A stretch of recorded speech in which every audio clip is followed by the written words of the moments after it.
Marina, 그림이죠.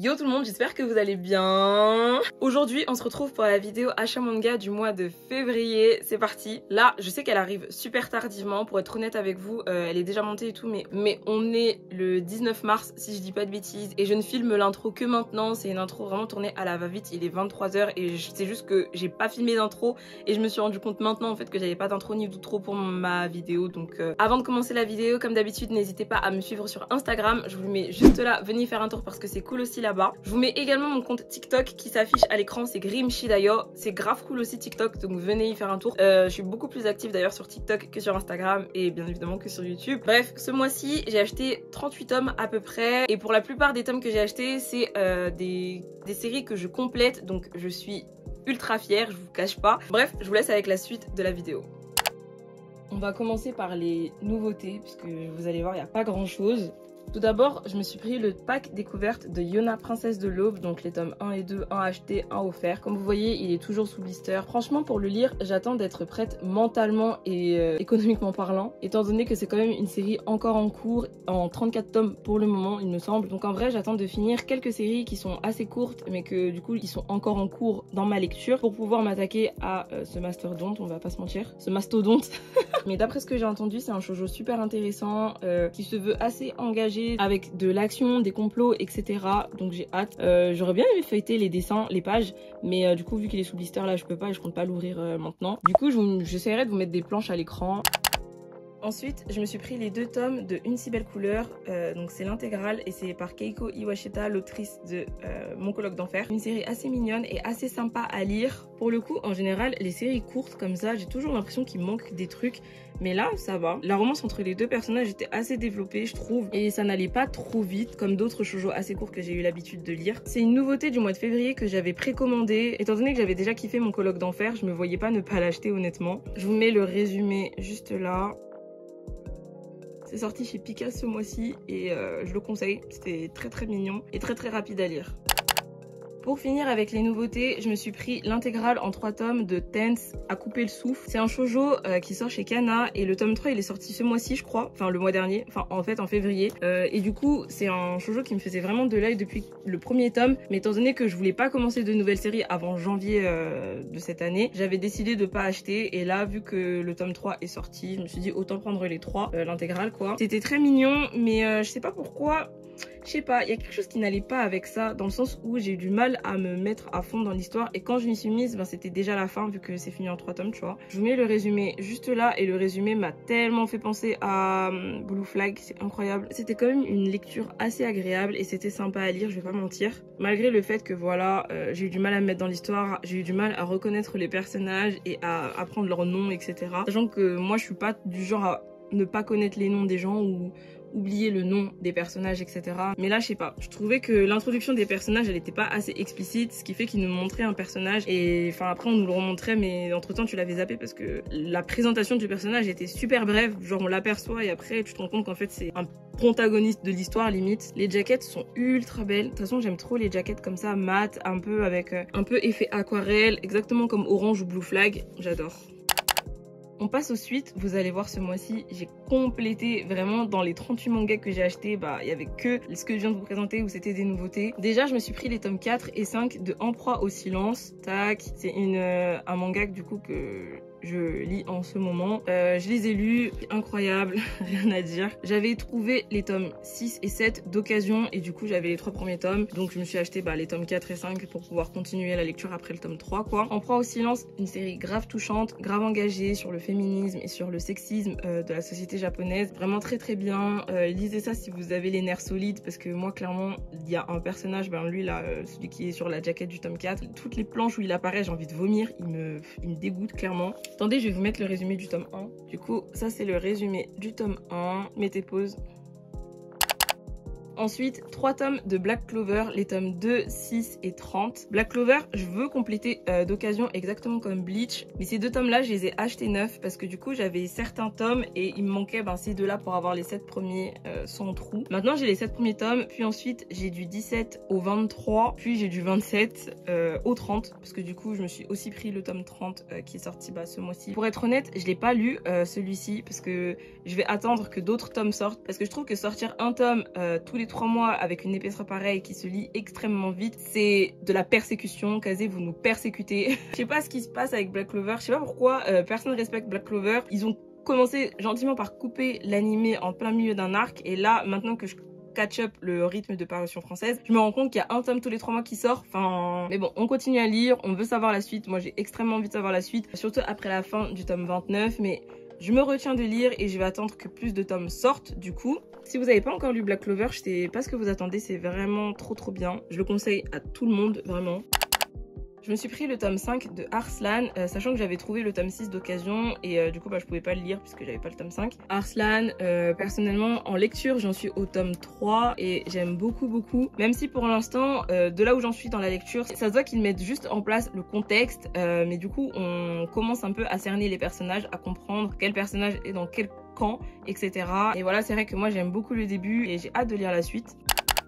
Ensuite, je me suis pris le tome 6 de Blue Lock que j'avais précommandé. Je l'ai lu dès que je l'ai reçu et magnifique. Blue Lock, encore une fois, je ne cesserai de le conseiller, c'est trop bien. Si vous hésitez encore, je ne sais pas pourquoi, mais lisez, vraiment lisez. Pour vous dire, moi je suis pas trop à fond dans le foot, genre je connais rien au foot vraiment, mais même si vous aimez pas trop le foot, c'est quand même un foot mais Battle Royale dans le sens où c'est pas slice of life un peu comme Awashi où on nous parle de vrai foot, etc.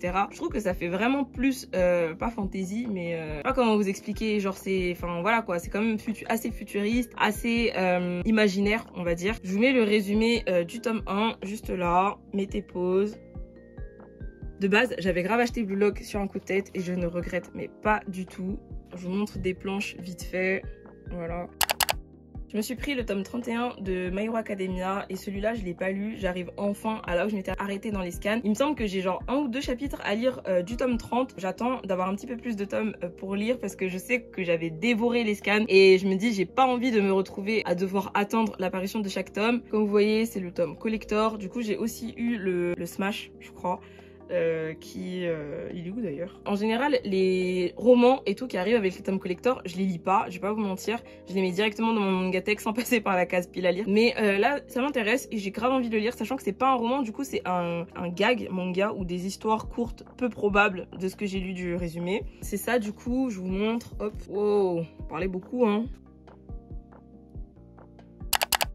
Ensuite, je me suis pris le tome 2 de Je ne suis pas un ange de Ayazawa. C'est vraiment une de mes séries coup de cœur du moment. Je kiffe trop. C'est trop mignon, c'est rafraîchissant et c'est super bien dessiné. J'adore l'héroïne Midori. Je vous montre un peu les dessins. Hop.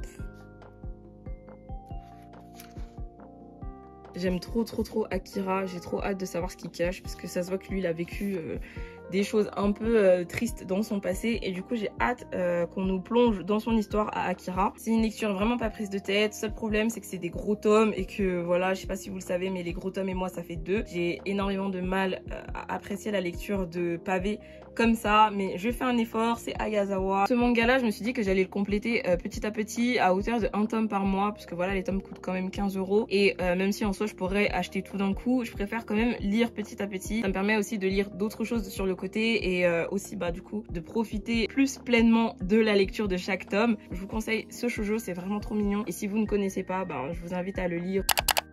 Je me suis pris le tome 6 de A Journey Beyond Heaven. Ça pareil, c'est une découverte de ce mois-ci. J'en suis qu'au tome 4 en lecture. Maintenant, j'ai le tome 5 et 6 à lire. Pareil, ce tome-là, il est sorti ce mois-ci du coup. Je vous aurais bien montré les dessins, mais j'ai pas envie de me spoil. Du coup, je vais vous montrer les dessins du tome 1. J'avais trouvé les 3 premiers tomes d'occasion. Et vu que j'en avais déjà entendu parler, du coup, je les ai achetés direct. Je vous mets le résumé juste là.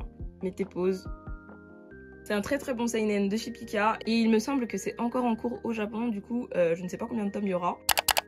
Je me suis pris le tome 3 de Kaiju numéro 8. Je l'ai pas encore lu. Pour être honnête avec vous, j'ai été assez déçue des 2 premiers tomes, sachant que Kaiju numéro 8, enfin Kaiju number 8, c'est vraiment un manga que j'attendais vraiment beaucoup. Je vous en avais parlé dans ma vidéo 5 mangas pour 2021. J'avais acheté vraiment les 2 premiers tomes en pensant kiffer ma lecture. Je dis pas que je n'ai pas aimé, mais juste que j'ai été assez déçue. Je m'attendais à vraiment ce que ça pète. Mais après, je me suis dit, bon, c'est que le début. On va laisser quand même le bénéfice du doute. Je pense que je vais lire les 3 premiers tomes, voire les 4 premiers tomes, si ce tome-là il est bien, pour me faire un avis et pour savoir si je continue ou pas, tout simplement. Je vous montre les dessins du tome 1. J'aime beaucoup les dessins.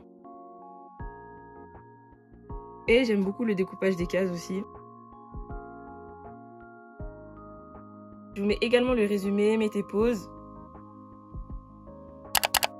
On enchaîne, j'ai pris les tomes 3 et 4 de Blue Flag. Blue Flag, pareil, un coup de cœur du moment. J'en avais énormément entendu parler et du coup, c'est l'une des lectures que je voulais à tout prix pour 2022. Les jaquettes comme ça, mat et aquarelle, comme je vous ai dit, j'adore, c'est magnifique. Les dessins, pareil, sont ultra choux, assez minimalistes mais très mignons. Ces 2 tomes-là, je les ai achetés pour avoir l'offre Kurokawa pour 2 tomes achetés et on avait un jeu de cartes offert. Du coup, j'ai eu le jeu de cartes de Vinland Saga. Je suis méga contente, je suis méga refaite. Attendez, je vais vous montrer. Tac, le jeu de cartes Vinland Saga que je suis trop contente d'avoir. Hop, je vous montre un peu à l'intérieur. C'est un jeu de cartes assez normal. Le derrière. Et voilà, du coup, les cartes, on a des personnages.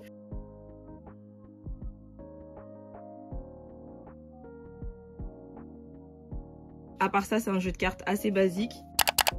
Je me suis pris les tomes 4 et 5 de Love Fragrance, voilà. Il me manque le tome 3, parce que voilà, je suis tout à l'envers. Love Fragrance, j'ai lu les scans, et j'ai lu les scans jusqu'au tome 5, justement. Et là, je suis trop pressée que le tome 6 sorte, parce que je pense que je vais tout relire, étant donné que j'ai lu les scans avant que ça sorte en France, et que entre temps, j'ai pas relu. C'est une histoire que j'avais tellement aimé, tellement kiffé. Il me semble que je vous en avais déjà parlé. Je vous avais montré le premier tome que j'avais acheté. C'est un Josei de chez Kana, qui est fini au Japon en 11 tomes, si je dis pas de bêtises. Mais bon, bref, je vous conseille Love Fragrance.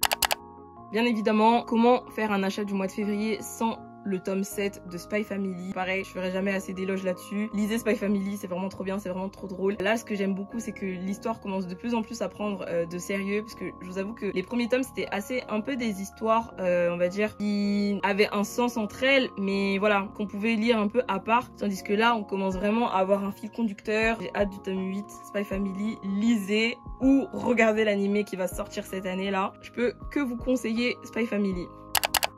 Je me suis pris le tome 5 et le dernier du coup des Foudres de l'amour. Voilà, c'est un shoujo assez court du coup qui sort chez Panini, fini en 5 tomes comme je viens de le dire. C'est assez mignon, assez chill, assez relax. J'ai beaucoup aimé la lecture, même si les premiers tomes j'étais un peu en mode ouais bof, ok. Sachant que de base j'aime pas les histoires de age gap, donc avec une différence d'âge entre les 2 personnages principaux. Je vous avoue que mon colloque d'enfer par rapport à ça, ça m'a un peu débridé. Les Foudres de l'amour c'est quand même assez implicite et assez chill à lire, c'est pas explicite on va dire. Je vous montre les dessins. Les dessins sont pas ouf, mais ça fait le taf.